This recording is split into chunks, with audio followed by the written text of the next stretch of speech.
Well, hello, everybody. Pastor Steve here, and thank you for being with me for today's devotion. We are in 2 Corinthians chapter 11. As you are opening your Bible there, let me remind everybody locally that this Sunday evening at First Baptist, our children's choir, 41 choir, and other kids' choirs are going to be doing a Christmas program at 5 o'clock in the worship center, so we want you to join us for that. And then after the Christmas program, there will be a church-wide Christmas social. And, bring your favorite homemade Christmas snack. And we'll be providing drinks, cider, and different things. But bring your favorite Christmas snacks, brownies and sausage balls and whatever else you like. We'll have a lot of fellowship and fun. And also just enjoy our children leading us in worship on Sunday evening. Well, 2 Corinthians 11, Paul is continuing this defense, if you will, of his apostleship and authority. And apparently there were what he calls in verse 13 of chapter 11, false apostles. Very charismatic, skilled speakers and so on who boasted in their talents and abilities, and they claimed a status for themselves, and they took advantage of the Corinthians financially, enriched themselves, if you will, and they also taught false doctrine.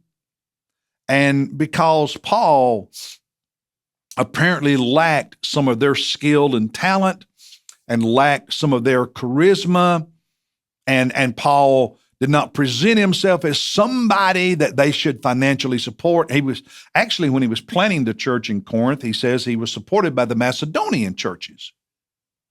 It's like sending a missionary, okay? The Macedonians had helped send him on down to Corinth. But because he wasn't asking for money from them and he wasn't like these, Paul must not be important.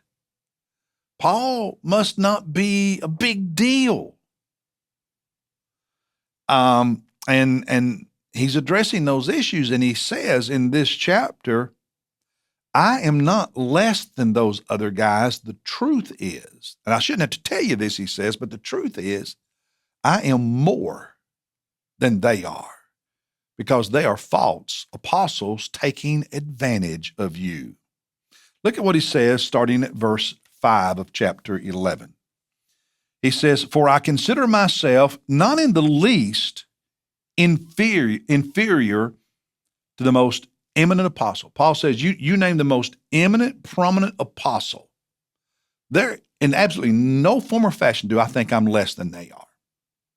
Verse 6. But even if I am unskilled in speech, I may not be the best preacher, yet I am not so in knowledge. And listen, when you read Paul, this dude was smart.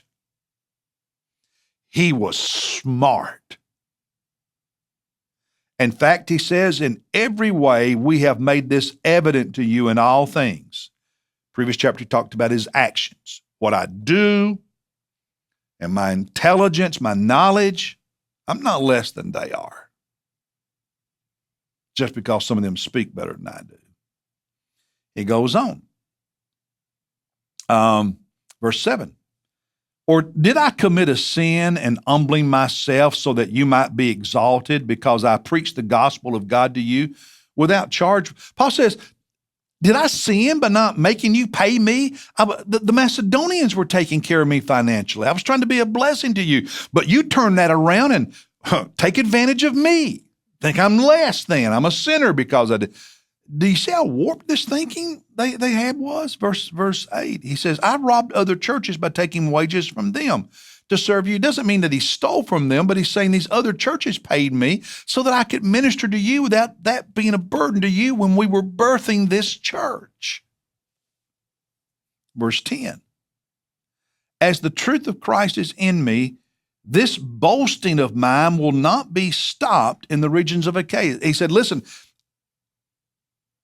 you're not going to put me down, and these others are not going to spread lies about me. I'm standing up for the truth about who I am. That's what he's saying. That's my paraphrase of it. But that's what he's saying here. Verse 18. Since many boast according to the flesh, they have their credentials, they have their talents, and they boast and look at us. And Paul says, all right, let me boast a little bit. He's trying, apples to apples, so to speak. Let me boast a little bit. He said, especially as you're putting up with foolish stuff. Verse 22. He said, are they Hebrews? Well, guess what? So am I. Are they Israelites? Well, guess what? So am I. Are they descendants of Abraham? Hey, guess what? So am I. Are they servants of Christ? I speak as if insane. He says, I hate to have to make this kind of argument, but okay, here goes. Are they servants of Christ? Okay. I am more so than they. And far more labors, and more work and labors and service than they've even thought about doing. And he enumerates some of the ways he served Jesus that they haven't. And he says, in far more labors and far more imprisonments, beaten, times without number, often in danger of death. 5 times I have received from the Jews 30 lashes. 3 times I have been beaten with rods. That's by the Romans. Once I was stoned. 3 times I was shipwrecked. I spent a night and a day in the deep, in the water after one of those shipwrecks. Verse 26, I have been on frequent journeys, in dangers from rivers, dangers from robbers, dangers from my countrymen, dangers from the Gentiles, dangers in the city, dangers in the wilderness, dangers on the sea, dangers among false brethren.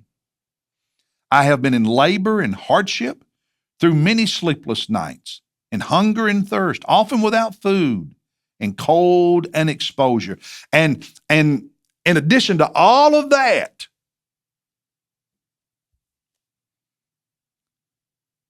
these external things in verse 28, there is the daily pressure of me of concern for all the churches.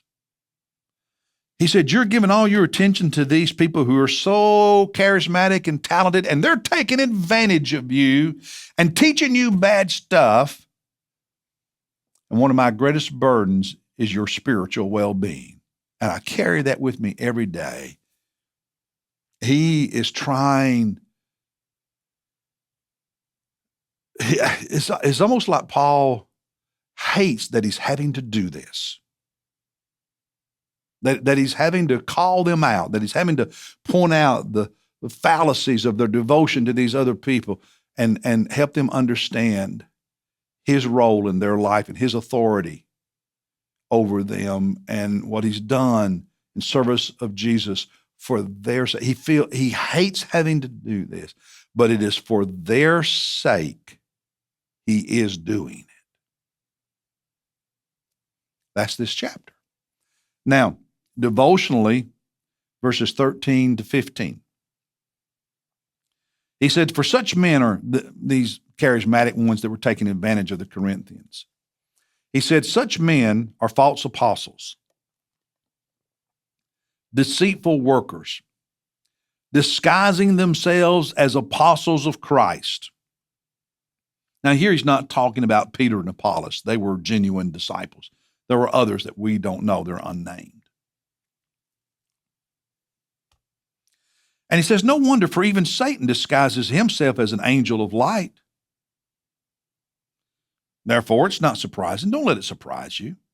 If his servants, Satan's servants, also disguise themselves as servants of righteousness, whose end will be according to their deeds, they'll be judged for what they do, he says. You know, there's a lot of those around today. In verse 19, he says, for you being so wise, tolerate the foolish gladly. I listen to some of the prosperity gospel preachers and the name it, claim it preachers on TV, and my heart breaks for the people who fall for that unbiblical teaching.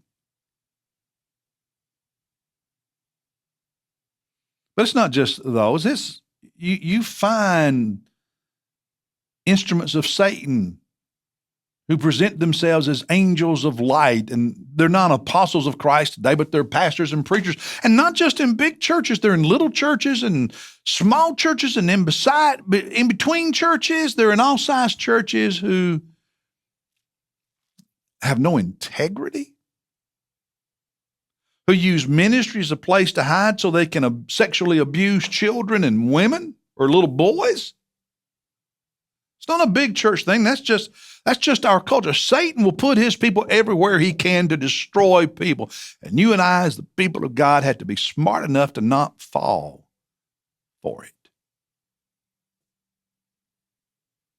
People for personal gain. And personal gain can be money. Personal gain can be sexual satisfaction. Personal gain can be power. And Paul says, it's heartbreaking. So be careful. Don't fall for it. Don't fall for it, brothers and sisters. This is a very relevant book, isn't it? Could be written maybe with some different words, different language, but subject matter the same for a lot of what we see in the American church today. Well, that's my thoughts. I'll see you tomorrow as we look at chapter 12. God bless you. Have a good day.